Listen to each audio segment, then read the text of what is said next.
আল্লামা সাঈদীর মানে ছবি এঁকে আজকে যেটা করা হয়েছে, বাংলাদেশে একটি কলঙ্কিত অধ্যায় যেন রচিত হয়েছে। এটা বাংলাদেশের মানুষ প্রত্যাশা করে না, বিশেষ করে মুসলিম সংখ্যাগরিষ্ঠ দেশে একজন দ্বীনী আলেম এবং শুধু তাই নয়, আন্তর্জাতিক খ্যাতিসম্পন্ন মুফাসসির শুধু নয়, বাংলাদেশে একজন ওলি তার সাথেই বা তার ছবি দিয়ে এই আচরণ করাটার জন্য তীব্র নিন্দা জানিয়ে রাখছে।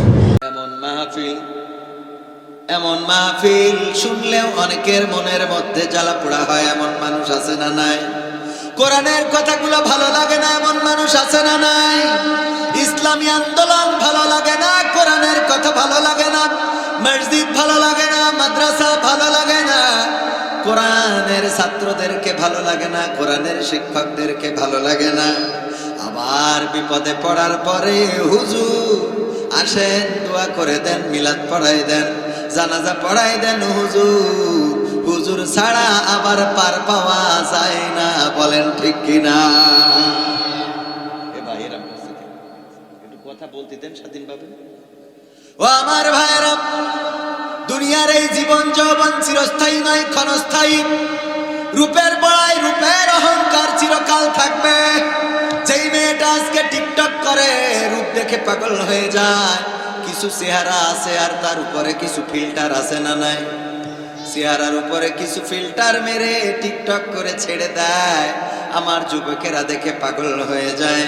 ও আমার ভাইরা বলেন দেখি, এই চেহারা একদিন এমন অবস্থায় পৌঁছাবে যে ফিল্টার মারলেও আর কুত্তায়ও তাকাবে না। বলেন ঠিক কিনা? রঙ্গরসের দিন ছিল আমার একদিন, রঙ্গরসের দিন ছিল আমার একদিন, 12 ঘন্টা বেলায় আমার সন্ধ্যা হইল, পাখি উড়ে যাওয়ার বুঝি সময় হলো, পাখি উড়ে যাওয়ার বুঝি সময় হলো, পাখি উড়ে যাওয়ার বুঝি সময় হলো রে, পাখি উড়ে যাওয়ার বুঝি সময় হলো। রঙ্গরসের দিন ছিল আমার একদিন, রঙ্গরসের দিন ছিল আমার একদিন, 12 ঘন্টা বেলায় আমার সন্ধ্যা হইল, পাখি উড়ে যাওয়ার বুঝি সময় হলো, পাখি উড়ে যাওয়ার বুঝি সময় হলো, পাখি উড়ে যাওয়ার বুঝি সময় হলো রে, পাখি উড়ে যাওয়ার বুঝি সময় হলো। শরীরে চামড়া ছিল টান, মিষ্টি সুরে গাইতাম গান, গলার আওয়াজ আমার কত দূরে যাইতো। শরীরে চামড়া ছিল টান, মিষ্টি সুরে গাইতাম গান, গলার আওয়াজ আমার কত দূরে যাইতো। পাইকা গেল মাথার চুল, কথা বলতে পরে ভুল, পাইকা গেল মাথার চুল, কথা বলতে পরে ভুল, চোখে দেখি গন্ডগোল, দন্ত নড়িল, পাখি উড়ে যাওয়ার বুঝি সময় হলো, পাখি উড়ে যাওয়ার বুঝি সময় হলো, পাখি উড়ে যাওয়ার বুঝি সময় হলো রে, পাখি উড়ে যাওয়ার বুঝি সময় হলো। ঘন ঘন আসে দম, কানেতে শুনি কম, পিছে পিছে জম আমার ঘুরতে লাগিল।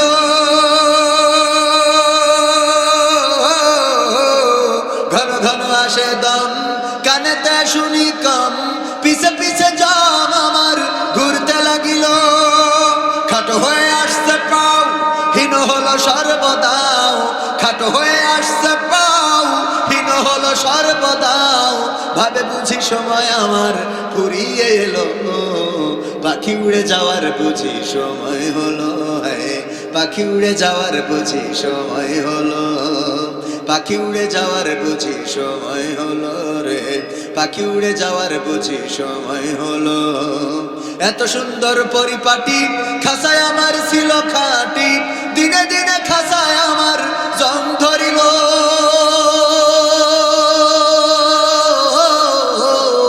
এত সুন্দর পরিপাটি খাসায় আমার ছিল খাটি, দিনে দিনে খাসায় আমার জং ধরিল। পুরাতন খাসাতে পাখি করে শুধু ডাকা ডাকি, পুরাতন খাসাতে পাখি করে শুধু ডাকা ডাকি, একদিন আমায় দিয়া ফাঁকি উড়িয়া যাইব, পাখি উড়ে যাওয়ার বুঝি সময় হলো, হায় পাখি উড়ে যাওয়ার বুঝি সময় হলো, পাখি উড়ে যাওয়ার বুঝি সময় হলো রে, পাখি উড়ে যাওয়ার বুঝি সময় হলো। রঙ্গরসের দিন ছিল আমার একদিন, রঙ্গরসের দিন ছিল আমার একদিন, 12 ঘন্টা বেলায় আমার সন্ধ্যা হইল, পাখি উড়ে যাওয়ার বুঝি সময় হলো রে, পাখি উড়ে যাওয়ার বুঝি সময় হলো, পাখি উড়ে যাওয়ার বুঝি সময় হলো, পাখি উড়ে যাওয়ার বুঝি সময় হলো। পাখি উড়ে যাওয়ার এই সময়টা কবে কখন হবে আমরা কি কেউ জানি না? কেউ জানি না। যেই বাসটা পদ্মা নদীতে পাটুরিয়া ফেরিঘাটে ডুবে গেল, ওই বাসটার যাত্রী যারা ছিল তারা চিন্তাও করে নাই যে আর বাড়িতে ফেরা হবে, ওরা চিন্তাও করে নাই আর গন্তব্যে যাওয়া হবে। কয়দিন আগে আপনারা দেখেছেন রামপালে বিয়ে করে যাচ্ছে, আহারে অ্যাক্সিডেন্ট করলো। কোন বাহিনী? নৌবাহিনীর গাড়ির সাথে অ্যাক্সিডেন্ট করার পরে 14 জন একই জায়গায় একই সাথে মারা গিয়েছে। সাথে আছে স্ত্রী এবং স্বামী, নববধূ এবং স্বামী, দুইজন একই সাথে পৃথিবী ছেড়ে বিদায় নিয়ে চলে গেল। যার বাসর হওয়ার কথা ছিল তার জন্য বাসরটা আল্লাহ কবুল করে নাই, কবরটা তার জন্য কবুল হয়ে গেছে। বলেন ঠিক না বেঠিক? আল্লাহ রাব্বুল আলামিন চাইলে যে কোনো দিন যে কোনো মুহূর্তে আমাদের মৃত্যু দিতে পারে না, পারে না। মৃত্যুর জন্য প্রস্তুত হওয়ার দরকার। আমার রব বলে দিলেন, ইয়া আইয়ুহাল্লাযীনা আমানুত্তাকুল্লাহ হাক্কা তুকাতিহি ওয়া লা তামুতুন্না ইল্লা ওয়া আনতুম মুসলিমুন। আমার আল্লাহ বললেন, ওগো ঈমানদারেরা, তোমরা আল্লাহকে ভয় করো যেমন করে ভয় করা উচিত, আর ততক্ষণ পর্যন্ত মৃত্যুবরণ করো না যতক্ষণ পর্যন্ত না পূর্ণ মুসলমান আত্মসমর্পণকারী হতে পারো। বলেন দেখি, আমরা কি পূর্ণ আত্মসমর্পণকারী হয়েছি? আমরা কি আল্লাহর কাছে নিজেদেরকে আত্মসমর্পণ করেছি? আত্মসমর্পণ করেছিলেন কে? হযরত ইব্রাহিম আলাইহিস সালাম বললেন, ইন্নী ওয়াজ্জাহতু ওয়াজহিয়া লিল্লাযী ফাতারাস সামাওয়াতি ওয়াল আরদ হানিফান ওয়া মা আনা মিনাল মুশরিকিন। ইব্রাহিম বললেন, ওগো আল্লাহ, আমার মুখটা ঘুরিয়ে দিলাম আসমান জমিন যিনি সৃষ্টি করেছেন সেই রবের দিকে, আর আমি বলে দিলাম আমি কোনো মুশরিকদের অন্তর্ভুক্ত না। আমি তোমার কাছেই নিজেকে সমর্পণ করে দিলাম। এই সমর্পণ করার পরে যখন ইব্রাহিম আলাইহিস সালামকে আগুনে ফেলার জন্য আগুন প্রস্তুত করা হয়ে গেল, তখন ইব্রাহিম আলাইহিস সালাম বললেন, ওগো নমরুদ, তুমি আমার আব্বা লাগো, আমারে মাফ করে দাও। বলিছে, তুমি আমার আব্বা, আমি তোমার দল করি, আমারে মাফ করে দাও। আজ যতদূর করেছি আজ জীবনে করবো না, আজকেই শেষ। বলেছে এই কথা।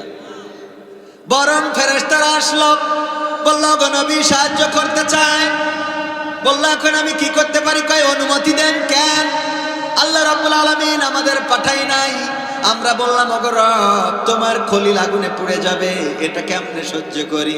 যদি অনুমতি দাও যেতে চাই সহযোগিতার জন্য।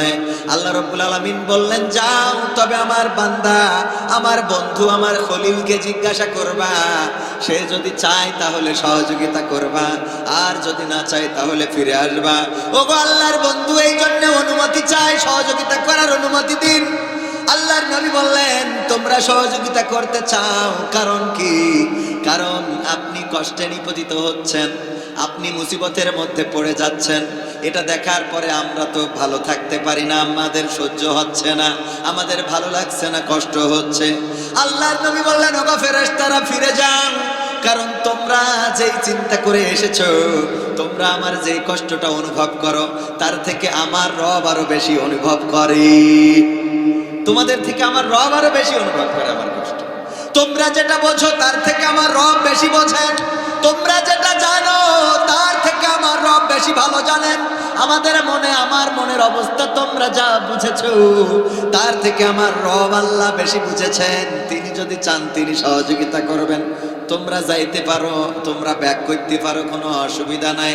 আল্লাহ রাব্বুল আলামিন আগুনকে বলে দিলেন, ইয়া নারু কুনি বারদাও ওয়া সালামান আলা ইব্রাহিম।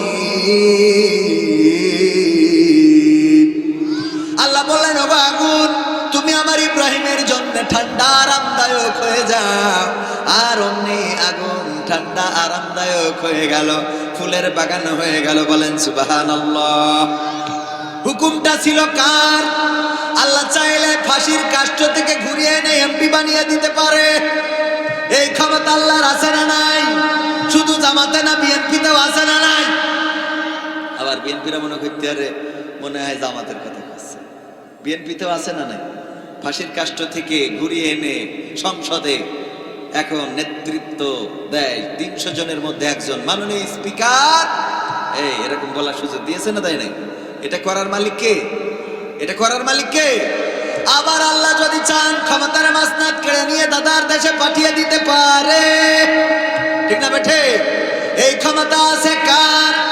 ক্ষমতার চেয়ার পেয়েছেন বলেই মনে করলে হবে না, আর কোনদিন এই চেয়ার ছাড়া লাগবে না। এমন চিন্তা যারা করেছিল ওরাও চেয়ারে থাকতে পারে। আমি কিন্তু বর্তমান দেশের কথা করছি না, ফিরআউন নমরুদের কথা করছি। ওরা থাকতে চাইছিল, পেরেছে? বলেন পেরেছে? ফিরআউন বলল, যখন মুসা আলাইহিস সালাম বললেন লা ইলাহা ইল্লাল্লাহ, ও গো ফিরআউন, এই মিশরে তোমার আইন চলবে না। ফিরআউন বলল, ও মুসা, আমিও তোমায় ছাড়ব না, ছাড়ব না। আর আল্লাহ বলল, ঠিক আছে, আমি তোমার ছাড় দেব, কিন্তু আমিও ছেড়ে দেব। নদীর কিনারায় পৌঁছে গেল। সবাই জানেন মুসা আলাইহিস সালামের সাহাবীরা ছিল একটু তেড়া ক্লাসের, একটু বেতাড়া ক্লাসের। মানে ওদের যত যাই করেন ওরা মানে কোনোভাবে, আপনাদের বিলাটেও অনেক লোক থাকতে পারে, মানে যত সুন্দর মসজিদ হোক না কেন নামাজই পড়ে না। তা আপনার সুন্দর মসজিদ করিলাম কি? ওর মসজিদ তো এসি কে? হ্যাঁ, তেড়া মার্কা কিছু বলছিল, সুন্দর মসজিদ হইস তো কি হয়েছে, ও পড়বে না, ও খবরে যাই ওই সেই এর মতো বুদ্ধি করি চলবে। এরকম কিছু আছে না? একজন মারা যাওয়ার সময় বলতেছে যে আমি মারা যাওয়ার পরে ওই গোরস্থান থেকে একটা ওই পুরাতন কাফন নিয়ে আমার বাবা দাফন করে দিস। তো বলতেছে এটা কোনো কথা যে পুরাতন কাফনের কাপড় কে 12 বাজারতে নতুন দামি কাফনের কাপড় কিনে তোমার কবর দেবো? তো বলতেছে, আরে না, এটা একটু করতে হবে, কারণ সমস্যা আছে। কি সমস্যা আব্বা? কই সমস্যা আছে, তোরা পুরনো কাফন দিয়ে আমার দাফন করবি। আব্বা এটা কই যাচ্ছে? তা বলতেছে, শোন, সারা জীবন তো আল্লাহর নাফরমানি করেছি, গুনাহ, জিনা, ব্যভিচার, চুরি, চামারি, মসজিদে যাই নাই, নামাজ পড়ি নাই, রোজা করি নাই। তো কবরে যাওয়ার পরে তো ফেরেশতারা বলবে মান রব্বুকা মান দীনুকা মান নাবিয়ুকা। আমি তো এটা কইতে পারবো না, কারণ এইগুলো তো করি নাই। তো আমি যখন আমার টাইনি তুলি বসাই জিজ্ঞেস করবে, আমি কব যে আর কতবার এই প্রশ্নের উত্তর দেব, আর কতবার দেব? তখন ফেরেশতারা বলবে কেন? তা তখন আমি আমার কাফনের কাপড় দেখাই, বলবো এই কাফনের কাপড় দেখে বোঝা যাচ্ছে না আমি কি আজকের লাশ? কাফনের কাপড় ছিঁড়ে যাবে লেগেছে, বুঝলি? হ্যাঁ, আর আমার আওয়াজ জিজ্ঞেস করতেছে, হ্যাঁ, এই বুদ্ধি চলবে ওখানে? এরকম বুদ্ধি করে পার পাওয়া যাবে? তো আসলে বিষয়টা হলো কি দেখেন, আবু জাহেলের বাড়ি আপনারা যারা গিয়েছেন তারা তো জানেন আবু জাহেলের বাড়িটা কি হয়েছে। হাম্মাম, আরবিতে সম্মানের সাথে বললাম। আর একটা কথা বলি, সহজে বুঝবেন। আমরা বাংলাদেশে না, ঠিক কি না? সৌদি আরবের থেকেই তো আমরা ইসলাম পাইছি, কথা কয় না? আমরা মুসলমান তো আরব দেশ থেকে, তাই না? তো আমরা মুসলমান হিসাবে মনে করি যে ইরানও শিয়া হোক যা হোক আমাদের মুসলমান একজন ভাই। আপনারা ইরানের বিপক্ষে এখানে কেউ আছেন মনে হয়? কিন্তু সৌদি আরব ইরানের বিপক্ষে সহ্য না করি পারেন। এই ঠিক বলছি না? ঠিক বলছি? আমরা কেউ ইসরায়েলের পক্ষে আছি, ডোনাল্ড ট্রাম্পের পক্ষে আছি? তো জেন থেকে ইসলাম পালাম, ওরা সব গড়ে মিলে ওকে ছাড়ে, ওরা সব ওকে সাথে জোট করিস। তার মানে আপনার মক্কা মদিনা বাড়ির কাছে হলেও আপনি মুসলমান হবেন এই মনে করার দরকার নেই। এত সহজ না পাগল, কথা কয় না? মক্কা মদিনা ওদের ঘরের মধ্যে, আর ওরা যে ডোনাল্ড ট্রাম্পের দাওয়াতকে নিয়ে আসে। বেনিয়ামিন নেতানিয়াহুর সাথে মিটিং করে, কয় যে হামলা সালাম আমরা আছি। ঠিক না বেটি? এই বলে না? তার মানে বাড়ির মধ্যেই, ঘরের মধ্যেই কাবা থাকলেই আপনি বেহেশতে চলে যাবেন, এত মনে করার দরকার নেই। আবার ফেরাউনের রান্নাঘরে রান্না করি, সেও জান্নাতের বাসিন্দা হয়ে যাবে। কথা কয় না? আসিয়া আলাইহিস সালাম ফেরাউনের সাথে একসাথে শুয়ে থেকেছে, বাচ্চা হয়েছে, সব হয়েছে, ভালোবাসা, প্রেম, প্রীতি, একটা জাহান্নাম একটা জান্নাত। সুবহানাল্লাহ বলবেন না? এইটাই হলো আল্লাহ রাব্বুল আলামিনের।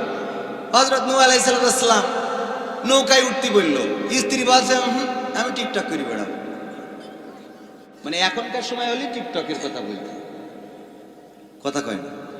এখনো আছে না নাই? স্বামী কয় খবরদার তুই টিকটক করবি না, কয় তোর তালাক দিয়ে চলে যাচ্ছে। আমি টিকটক করবো তোর বাপের? তুই স্বামী নেই, স্বামী আমার টিকটকে মেলা আছে। এরকম আছে না নাই? ওই রকম নূহ নবীর স্ত্রী টিকটক করে। এখনকার সময়ের সাথে মেলছে তো? একদম মিলাই নেবেন বাবারে, একই কথা। নৌকায় চড়তে বলিছে, তার মানে আমলিক করতে কইনি। মানে নৌকাটা এক সময় ভেসে উঠবে, এইটাই চড়তে বলিছে। আর আমরা কিসে চড়তে বলি? আমরা বলি বাবা এই টিকটক মুকটক সাইডে কোরআনের পাল্লাই, এই না? একই তো কথা। এখন এই কয় যে না, মসজিদে আমার যাওয়া হবে না, নামাজ পড়া হবে না, কোরআন পড়া হবে না, ওগুলো ভাই বাদ রাখো, আমি এখন রিলস করব। কি করবে? ট্রেন রোডে যে তুম পাশে আয়, এগুলো করে বেড়াবে দেখে নেকে একজন গান, ওখানে নাচ আছে না নাই? মা বোনদের এগুলো থামানো যাচ্ছে না। তা আমার স্ত্রী তাই মাঝে মাঝে ঝোঁক মারে। মানুষের কথা কি মনে করে এত সুন্দর চেহারা খালি আমার স্বামী দেখলো, আর কারো দেখাতে পারলাম। মানে ওরও মাঝে মাঝে মনে হয় আল্লাহ এত সুন্দর চেহারা দিয়ে খালি শুধু তুমি দেখবা, আর লোক দেখবে না। আর লোকের হক নেই। সত্য বলছি। সবাই চিন্তা করে যে আমরাও যদি ফেমাস হইতে পারতাম। হ্যাঁ বলে তো, হ্যাঁ ওরাও তো মাঝে মাঝে হ্যাঁ হালো। তো যাই হোক, এটা কেন বললাম? এখন এই যে নদীর কিনারায় পৌঁছে গেল, বেতাড়া বলতে যে আর কি। তো একটু বেতাড়া ক্লাসের মুসা আলাইহিস সালামের একবার আল্লাহ রাব্বুল আলামিন বলল তুমি একটা গেট করো। ওরা তো যেহেতু সিজদা করতে চায় না, ওই গেটের মধ্যে এমন কায়দা করে দিবা যে ওরা উমজুর না বলি ঢোকবে, তাই তো? সুন্দর করে মাথাটা নিচে করে ঢোকবে। মুসা আলাইহিস সালামের সাহাবীরা বলতে যে আমাকে পাগল পাইছে, হ্যাঁ পা আগে ঢুকাই। ওই যে গুলায় ওঠে যে পাবে না, গুল আছে না, গুলায় উঠতে যে আগে না পা ঢুকাতে, আগে পা ঢুকাতে। আমরা সিজদা দেবো, এত পাগল পাওনি আমাকে। এরম কিছু আল্লাহর বান্দা আছে না নাই? জোর করি যদি মসজিদে কোনোভাবে নিয়ে যান, দেখবেন যে ও কবে যে ঠিক আছে নিয়ে আইছিস, ভালো কথা, উজু করি পড়বো না। ও নামাজ পড়বে তা উজু করবো, যে নামাজ তোর পড়ি দিচ্ছি, কিন্তু যেন কবুল না হতে পারে। এ আল্লাহর বান্দা মেলা লোক পেলাম, নানান ঝামেলার। আল্লাহ দুনিয়ায় চলি তো দেখছি, ও কোনো পালি মানে আল্লাহ ওর হেদায়েত করবে না, তা আমি কোন লাইনে হেদায়েত করবো? কথা কয় না? ও যে পালি আপনি বলেন না কেন, ওর সব পাইল কুরাজ করে চলে যাবে। এই যেরাম আমাদের মন্ত্রী একটা আছে, ও যা বলছেন ও খালি প্রধানমন্ত্রী বাদে সেই বলে, কথা কয় না? আরে মানে যে এমনি বলেন। আমার কিছু মানুষ আছে আপনি কোনোভাবে বুঝাইতে পারবেন না। বেগম খালেদা জিয়াউর রহমান কি চেয়েছিলেন, সংবিধান নিয়ে কি চেয়েছিলেন, এইগুলো মানতে চাই না। এরম আল্লাহর বান্দা আছে না নাই? আছে। তো এই জন্যে এগুলো যত বুঝাতে যান অত বুঝাই লাভ হবে না, কারণ আল্লাহ যার বুঝতে দেবে না, ওর আপনি বুঝাইলেও হবে না। তবে হ্যাঁ, আপনি যদি বলেন তাহলে আইসেন কেন? আমি বাবা আইসি দুটো টাকার জন্য নাকি, আর দুটো খাওয়ার জন্য, কারণ খাতি হবে আর টাকা নিতে হবে না। আসলে এটা তো বলেন মৃত্যুর জন্য প্রতিটা মুহূর্তে প্রস্তুত থাকা দরকার। এবার আমার যুবকদের আর একটা কথা বলি। আমার যুবকেরা মাঝে মাঝে মনে করে চুলের কুত্তা কাটিং মাটিং দিলে মনে হয় খুব ভালো দেখা যায়, একটু ছিঁড়ামিড়া প্যান্ট পরলে এমনি সেমনি মেশিন টেশিন বেরোইলে মনে হয় ভালো দেখা যাবে। না বাবা, ওইটা ভালো না, ওইটা ভালো কথা কয় না। আপনি যদি সুন্দর করে মার্জিত চুল ছাটেন, মসজিদে যান, নামাজ পড়েন। আমি মাঝে মাঝে বলি আমাদের হুজুররা শিখাইছে রিজিকের মালিককে, টাকা পয়সার মালিককে, ধন সম্পত্তি দেওয়ার মালিককে, জায়গা জমি দেওয়ার মালিককে, বউ দেওয়ার মালিককে, এইটা বলো শিখাই। বউ দেওয়ার মালিককে এইটা দেখেন কতি চায় না। আর বউ দেওয়ার মালিককে ও টাকা পয়সা পয়সা ধন সম্পত্তি সব দেয়ার মালিক আল্লাহর, বউ তোমার গুতনে হয়। কথা কয় না হুজুর, আপনার যে যে স্ত্রী এ কি আপনি জানতেন হুজুরে বিয়ে হবে? আল্লাহ দিয়েছে। এবার হুজুর নিজেও জানতেন না যে ওই স্ত্রীর গর্ভ থেকে এমন একটা সন্তান আসবে যেই সন্তানের জন্য 8 দিনই যাবে, আর 8 দিনই যাওয়ার পরে মহিউদ্দিন সাদ্দাইকে আবার চাকরি দেবে। চাকরি তো দেবে দেবে, হেড হুজুর বানাই দেবে, এটা উনি জানতেন। সুবহানাল্লাহ বলবেন না? পুরো মান হাতের পরে দিচ্ছে, আর কয়টা নেবে? আরে আমরা বুঝি না, আমার যুবকেরা বোঝে না, শোনার ছেলেরা, তোমরা বউ খুঁজে বেড়াও গাদখালি, বউ খুঁজে বেড়াও চুয়াডাঙ্গায়, মসজিদে এসে খুঁজে দেখো সিজদায় পড়ি বলবা আল্লাহ পৃথিবীর সুন্দরী বউটা দাও, তোর এত সুন্দরী দেব তুই নিজে পাগলেই পাইতাম। সুবহানাল্লাহ বলবেন না? নিজের বউ দেখে নিজে স্টক করবি যে এ পাইছে কি। আলামিন ভাই আলহামদুলিল্লাহ বলেন, আলহামদুলিল্লাহ। কথা সত্য বলছি না মিথ্যা বলছি? হুজুরকে দেখেন মনে ওই পড়ি বেড়ায় আলাভুলা প্রতিটার বউ যদি কোনোভাবে ফাঁক করতে দেখতেন, দেখবেন ওরে বাবা জান্নাতে বেরোয় গিয়েছে। সুবহানাল্লাহ বলবেন না? হ্যাঁ আলহামদুলিল্লাহ বলেন। এটা দেয়ার মালিক কে? এই জন্য যুবকেরা আমার, আল্লাহর কাছে মাথাটা নত করতে হবে, সিজদায় অবনত হতে হবে। আল্লাহর কাছে যদি চাও, আল্লাহ রাব্বুল আলামিন আপনার ডাকটা শুনবেন। আমার যুবকেরা, মনের মধ্যে যে চাওয়াটা আছে, চাকরি নাই, ঘুরে বেড়ান বেকার, মানুষ দাম দেয় না, সমাজে মান পান না, আপনি চাকরির জন্য কত নেতার কাছে গেলেন, চিন্তা করলেন আওয়ামী লীগ করলে মনে হয় চাকরি পাওয়া যাবে, কিন্তু শেখ হাসিনা সুজা ভারতে। কথা কয় না? মনে করলেন বিএনপি করলে চাকরি পাওয়া যাবে, কিন্তু এখানে তো আবু তালিব পাশ করি বসে আছে। কথা কয় না? অথচ আপনি যদি মসজিদে ঢুকে আল্লাহর কাছে মাথাটা নত করেন, আল্লাহ আওয়ামী লীগের সময়ও ছিল, বিএনপির সময়ও আছে, জামাতের সময়ও থাকে। কথা কয় না? আপনার এইটা তো চেঞ্জ হচ্ছে না। ওই যে আমার স্যার বলতো, জাতীয় পার্টির একজন নেতা, উনি জাতীয় পার্টি থাকতে উনি জাতীয় পার্টির মন্ত্রী ছিল, আবার জাতীয় পার্টি চলে গিয়ে বিএনপি সরকার আসলো, উনি তার মন্ত্রী, পরে আবার আওয়ামী লীগ সরকার আসলো, উনি তারও মন্ত্রী। তো মানসি বলছে আপনি কতবার দল চেঞ্জ করবেন? কয় আমার দোষ না তো দোষ, আমি তো সেই সরকারি দলের মন্ত্রী, সরকারি দলেরই আছি, তোরাই তো খালি সরকার চেঞ্জ করিস। কথা কয় না? আমি তো মন্ত্রী জায়গায় আছি, তোরাই তো খালি একবার ইরশাদ, একবার হইলো খালেদা জিয়া, একবার শেখ হাসিনা, এইগুলো করি বেড়া। ভাইরা আমার, এই জন্য আমরা কোন দলের নয়, আওয়ামী লীগ বিএনপির নেতার পিছনে, জামাতের জাসদের বাসদের নেতার পিছনে ঘুরে লাভ নাই। যদি আল্লাহর পিছনে ঘুরতে পারেন, যদি মসজিদে মাথাটা নত করতে পারেন, যদি তাহাজ্জুদে আল্লাহর কাছে কান্নাকাটি করতে পারেন, ওগো আল্লাহ আমি যুবক মানুষ, কর্ম নাই, আল্লাহ তুমি আমার ব্যবস্থা করে দাও, আমার রিজিকের মালিক তো তুমি, তোমার অঢেল আছে, তোমার কাছে এমন কিছু নাই যে তুমি না বলবা, সব কিছুতে তুমি হ্যাঁ বলতে পারো। ওগো রব তুমি চাইলেই হয়ে যাও, তুমি চাইলেই হয়ে যায়, কোন বলো ফায়া কোন হয়ে যায়। ওগো রব তুমি দয়া করে আমার রিজিকটা প্রশস্ত করে দাও, আমার চেহারাটা সুন্দর করে দাও, আমার রোগ দূর করে দাও, আমার গুনাহ ক্ষমা করে দাও, আমার স্ত্রীকে ভালো করে দাও, আমার পরিবারকে কবুল করে নাও, আপনজনদেরকে ক্ষমা করে দাও। গভীর রাত তাহাজ্জুদের নামাজে যদি আল্লাহর কাছে কান্নাকাটি করতে পারেন, সিজদাটা যদি আল্লাহর কাছে দিতে পারেন, আল্লাহ রাব্বুল আলামিন আপনার রিজিককে প্রশস্ত করে দিবেন। সুবহানাল্লাহ বলবেন না? আল্লাহ রাব্বুল আলামিন আপনার রিজিককে প্রশস্ত করে দিবেন। আল্লাহ রাব্বুল আলামিন আপনার স্ত্রী নাই, বিয়ের ব্যবস্থা করে দিবেন। আপনার সংসার চলে না, সেই সংসার চালানোর ব্যবস্থা করে দিবেন। আপনার জায়গা জমি নাই, ব্যবস্থা করে দিবেন। আল্লাহ রাব্বুল আলামিন সবকিছু পারে না? পারে না? এই বিশ্বাস আমাদের আছে না নাই? ওই মুসা আলাইহিস সালামের ওখানে যাওয়ার পরে ওই মুসা আলাইহিস সালামের সাহাবীরা বলছে, তোমার কথা শুনি তাহলে কি ক্ষতির মধ্যে পড়ে গিয়েছে?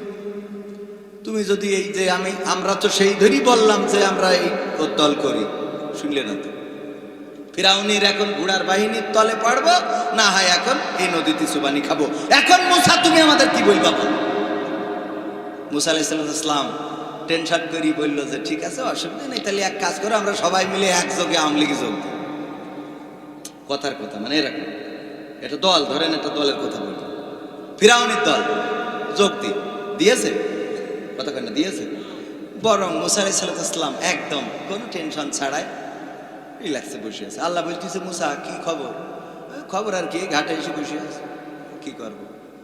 হাতে কি? তো বলে লাঠি। লাঠি কি করবো? বলছে এই যে ছাগলের পাতা পেড়ি খাওয়াই, পাথরের ওই রাস্তায় থাকে, মেরিয়ে দিই চলে যায়। তা বলছে ওই লাঠিতে নদীতে একটা বাড়ি দাও। দিলাম, বলি স্যার রাস্তায় বাড়ি দিয়েছে। বাড়ি দেওয়ার দায়িত্ব ছিল মুসা আলাইহিস সালামের, রাস্তা করার দায়িত্ব কার? এটা হলো কনফিডেন্স। এটা কি? এটা আত্মবিশ্বাস। এটা কি? আল্লাহর প্রতি তার এতটাই বিশ্বাস ছিল, আজ জিজ্ঞেস করে নাই বাড়ি দেবো কিছুর জন্য। কেন দিতে হবে? বাড়ি দিলে তুমি রাস্তা করবা কি করি? তোমার এই মাটি ফেলবা কনতে? কোন নদীতে কাটবা? তুমি ওই মেশিন কনতে নিয়ে আসবা? এ প্রশ্ন করেছে? বলিছে বাড়ি দাও, দেশে রাস্তা করে দিয়েছে কি? এই জন্যে দেখবেন যে বুদ্ধিমান যারা, ওরা পায়খানা লাগায় 3 জায়গায়। কয় জায়গায়? আর যারা পাগল ছাগল ওদের লাগে 1 জায়গায়। কয় জায়গায়? বুদ্ধিমান কি? ওর জুতোর তলে কি একটা লেগেছে, ঘষা দিয়ে দিয়ে খানিক পরে চিন্তা করে কি লাগলো রে আমার হাতে, নিয়ে তারপর আবার নাকে ঘষে যে এটা কি। আর যে পাগল সে কি করে? লেগেছে ডেইলি আর কথা কি বোঝা গেছে? এই জন্য আপনি যদি আল্লাহর পাগল হন, এরকম সহজ রাস্তা হয়ে যাবে, $1 সোজা জান্নাতে। সুবহানাল্লাহ, $1 সোজা জান্নাতে। বলিছে হুজুর আল্লাহর পথে চলতে, আলহামদুলিল্লাহ আল্লাহর পথে চলি, আল্লাহ রাব্বুল আলামিন বলবে বান্দা আমি তোর ক্ষমা করে দিলাম। সুবহানাল্লাহ। আর বুদ্ধিমান যারা বুদ্ধি করি করি করি করি করি করি লাস্টে দাড়ি কাটল। সালমান এফ রহমান কথা কয় না, বুদ্ধি করে চলি চলি লাস্টে তুই নৌকায় চড়বি, চড়, তো অসুবিধা, দাড়ি কেটে চড়ার কি দরকার? কথা কয় না, এও বুদ্ধির অংশ। দাড়ি কেটেও কি রক্ষা হইস বলেন?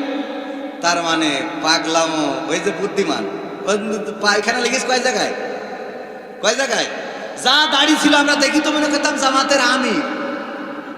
ও যদি ওই সময় আমাদের সামনে আসতো তাতেও আমরা আমির বলি মেনে নিতাম। ও কেইটিতে বুঝাই দিলে যে আমরা এ দলের না। ঠিক না বেঠিক? আচ্ছা, আমার হুজুর বলল 10:30 তো পার হয়ে গেল। তো ভাইরা আমার, আপনারা কি অখুশি হয়েছেন?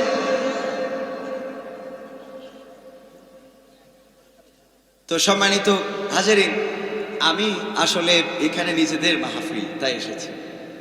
আপনাদের এখানে যেভাবে আমার আমিনুস স্যার বলেছে, আমি বলেছি স্যার বৃহস্পতিবার, রবিবার, এটা কি বার? বৃহস্পতিবার আমার 9 তারিখ বাঘারপাড়ায় একটা প্রোগ্রাম, এটা আমি একটু শর্ট করে দিয়ে এখানে আসবো ইনশাআল্লাহ। তো আলহামদুলিল্লাহ আমি এসেছি আপনাদের মাঝে। আপনারা অখুশি হয়েছেন? গ্রামের ছেলে না, এই জন্য শর্টকাটে খুব আঞ্চলিক ভাষায় সুন্দর করে বলতে পারিনি। অসুন্দর হইলেও আপনাদের বোঝার মতো করে বলেছি না মোটামুটি। যে যেভাবে বোঝে তার তো সেভাবে বলে। মালয়েশিয়ায় ছিলেন এমন কেউ আছেন এখানে? আছেন? হ্যাঁ, dia orang 1, 2 ada lagi tiga. Dia orang kalau saya cakap Melayu semua orang boleh paham. Ini 3. Kalau saya cakap Bangla orang semua boleh paham, tapi cakap Melayu 3 orang saja boleh paham. Betul kan? এই যে দেখেন, আপনারা কিন্তু কিছুই বোঝেন নাই। কারণ কি, ওই 3 জন মালয়েশিয়ায় ছিল, আমি কি বলেছি ওই 3 জন বুঝেছে। কথা কয় না। তো আমি এই এলাকার সন্তান, গ্রামের ছেলে, এত ভালো করি ক্যাপাসিটি করি বিশাল নারায় তাকবীর দিয়ে স্টেজে উঠতে হবে এমন কোনো কথা না। গ্রামের ছেলে আসেছি, গ্রামের মতো করি কয়টা কথা বললাম। খারাপ লেগেছে আপনাদের? কষ্ট হয়েছে? আগামীতে কি আবার আসবো ইনশাআল্লাহ? আপনারা খুশি? তাইলে আগামীতে যেহেতু আমাদের হুজুরদের অনেক দূর দূরান্তে যেতে হবে, আবার আগামীতে আসবো, নিয়ত রাখছি। একটা সঙ্গীত শোনাই শেষ। আজকালকের ছেলেরা বই নিয়ে আর বসে না, ও বাবা গুগলে সার্চ করিয়া পড়ি। ওরে কালের মেয়েরা কোরআন হাদিস ধরে না, এখনকার মা বোনেরা কোরআন হাদিস পড়ে না। ও আল্লাহ, টিকটকে ভিডিও ওরা করে। আজকালকের ছেলেরা বই নিয়ে আর বসে না, গুগলে সার্চ করিয়া পড়ি। আগের সময় প্রেম করিলে মুরব্বীরা বলতো পেয়েছ কি, এখন বলে শখ করিয়া বাবু তুমি খেয়েছো কি।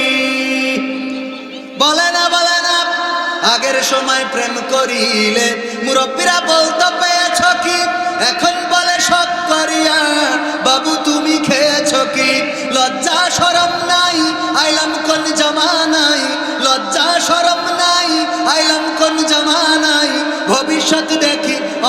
অন্ধকারে। আজকালকের ছেলেরা বই নিয়ে আর বসে না, গুগলে সার্চ করিয়া পড়ি। নতুন করে হয়েছে চালু এখন আবার কন্টেন্ট, পরিচয় করাই দেখি এই আমার গার্লফ্রেন্ড। এরকম যুবক আছে না নাই? নতুন করে হয়েছে চালু এখন আবার কন্টেন্ট, পরিচয় করাই দেখি এই আমার বয়ফ্রেন্ড। শরমের মাথা খাইয়া গেছে ওরা পাগল হইয়া, শরমের মাথা খাইয়া গেছে সব পাগল হইয়া। ভবিষ্যৎ দেখি অন্ধকারে। আজকালকের ছেলেরা বই নিয়ে আর বসে না, ও বাবা গুগলে সার্চ করিয়া পড়ি। ঠিক না বেঠিক? এখনকার যুবকেরা, এখনকার শিশু কিশোরেরা তারা তো গুগলে সার্চ করে পড়ে। কোনো বিষয়ে যদি জানতে চায় তাইলে শিক্ষকের কাছে জিজ্ঞেস করে না, গুগল মামার কাছে জিজ্ঞাসা করে, চ্যাট জিপিটির কাছে জিজ্ঞাসা করে। ওখান থেকে এআই দিয়ে বিভিন্ন সলিউশন নিয়ে নেয়, তাই না? এরকম সত্য বলছি না মিথ্যা বলছি? ও আমার ভাইরা, এইগুলো এখনকার যুবকেরা করে। আর আমার মা বোনেরা আগের সময় সকালবেলা কোরআন তেলাওয়াত করতো, ফজরের নামাজের পরে গুনগুন গুনগুন করে কোরআন তেলাওয়াত করতো। বাড়িতে বাড়িতে কোরআন তেলাওয়াত শোনা যেত। লম্পের আলোতে আমার মাকে দেখেছি, আমার গ্রামবাসীকে দেখেছি। বৈদ্যুতিক বাতি ছিল না, লম্পের আলো জ্বালিয়ে অথবা হারিকেনের আলো জ্বালিয়ে সন্ধ্যার পরে মাগরিবের নামাজের পরে ইশার আগ পর্যন্ত কোরআন তেলাওয়াত করতো। বলেন দেখি এখন বিদ্যুতের বাতি হয়েছে, বাড়িতে ফ্যান হয়েছে, এয়ার কন্ডিশন হয়েছে, আবার বাড়িতে ওয়াশিং মেশিন হয়েছে। এত পরিবেশ হয়ে যাওয়ার পরেও আমার মা বোনেরা কি একটু কোরআন নিয়ে বসে নাকি? আছে বলতে পারবেন? আমার মা যত কোরআন পড়ে আমি তত পড়ি না, আমার স্ত্রীও তত পড়ে না। ও আমার ভাইরা, আমরা লেখাপড়া তো অনেকটাই ছেড়ে দিচ্ছি। আবার নতুন করে আইন হয়েছে শনিবার বুধবার, শনিবার সোমবার আর বুধবার 3 দিন আমাদের হাটবার। এই 3 দিন ক্লাস চলবে সরাসরি অফলাইনে, আর 3 দিন হবে অনলাইনে। কিন্তু বিদ্যুতের যে অবস্থা, কারেন্টের যে অবস্থা, আর ওয়াইফাইয়ের যে অবস্থা, তাতে করে অনলাইন ধরায় বসে থাকবো, কিন্তু দেখা যাবে শিক্ষকের নেটওয়ার্কের মধ্যে পাওয়া যাচ্ছে না। কথা কয় না? এই বুদ্ধিগুলো আমার মনে হয় কিছুটা হইলে আমি প্রতিবাদ জানিয়ে রাখছি, এই বুদ্ধিগুলো আমার সন্তানদের জন্য কল্যাণকর নয়। কারণ 60 জন বাচ্চা বাড়ি থেকে যদি অনলাইনে ক্লাস করে, 60 জনের মাথার উপরে 60টা ফ্যান চলবে, ঠিক না বেঠিক? অথচ যদি ক্লাসে আসে, আমার মাদ্রাসা ঠিকানা তানজিমুল কুরআন ক্যাডেট মাদ্রাসা, প্রতি শ্রেণীতে 30 জন করে বসায়, আর প্রত্যেক কক্ষে একটা করে ফ্যান আছে। তাহলে 60 জনের কয়টা ফ্যান লাগলো? কথা কয় না? 30 জন করে বসায়, একটা করে ফ্যান লাগে, তাইলে 60 জনের কয়টা লাগবে? 2টা ফ্যান। শিক্ষকের লাগবে একটা, আর 60 জনের 60টা, মোট 61টা ফ্যান লাগবে। এই হিসেব করার দরকার আছে না নাই? আমরা যে এমন একটা জাতি, মাঝে মাঝে বলি আহারে কোন দিক দিয়ে ঠিক করব। ইরান আক্রান্ত হলো আমেরিকা আর ইসরায়েল দিয়ে। আমেরিকা আর ইসরায়েল তারা মিলে যৌথ বাহিনী হামলা করলো ইরানে, আর ইরান মিসাইল মারলো, সেটা পড়লো ইসরায়েলে। আর এদিকে 12 বাজারের তেল পাম্পে তেল নেই। কথা কয় না? এ দুঃখ মাঝে মাঝে মনে হয় তুরা থাক, আমি চলব। মিসাইল পড়ে ইরানে, মিসাইল মারে ইরান, মিসাইল পড়ে ইসরায়েলে, বাহরাইনে, ওমানে, কুয়েতে, কাতারে, আর তেল পাম্প বন্ধ 12 বাজার। ওর মিসাইল কনে পড়লো আমি এখন পর্যন্ত খুঁজে পেলাম না।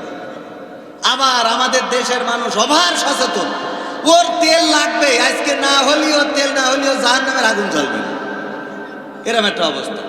এই আগে মোটরসাইকেল ছিল না, লোক চলিনি। কথা কয় না? কবেন যে এখন অ্যানালগ, ধরেন যে মোটরসাইকেল মাইকেল সব প্রযুক্তি শেষ হয়ে গেছে, আপনার চলা লাগবে না, একদম কি একেবারে হয়ে গেছে। রাত্রি যাইতে আবার বউ বসাই কি আসছে, বলছে হ্যাঁ রাত 12টায় বউর বলছে যে তুই থাক, আমার সকালে ডিউটি, তেলটা ভরা হয়ে গেলি ফোন দিস। খালি শুধু রাত্রি আমার শুয়ে থাকবা, তা হবে না, মোটরের তেলও বের দিতে হবে। কোন জ্বালা খন তো বিয়ে করিও না, নারীরা পড়ে যাবে। এই সত্য বলছি না মিথ্যা বলছি? এ কাজও করতেছে। আমি নিজে মাহফিল করে রাত্রি ফিরার পথে দেখি তেল পাম্পগুলোতে মোটরসাইকেলগুলো ওই করে রেখিতেছেন। হ্যাঁ, তো খালি শুধু মনের মধ্যে মনে আছে এটা কই ওটা কই।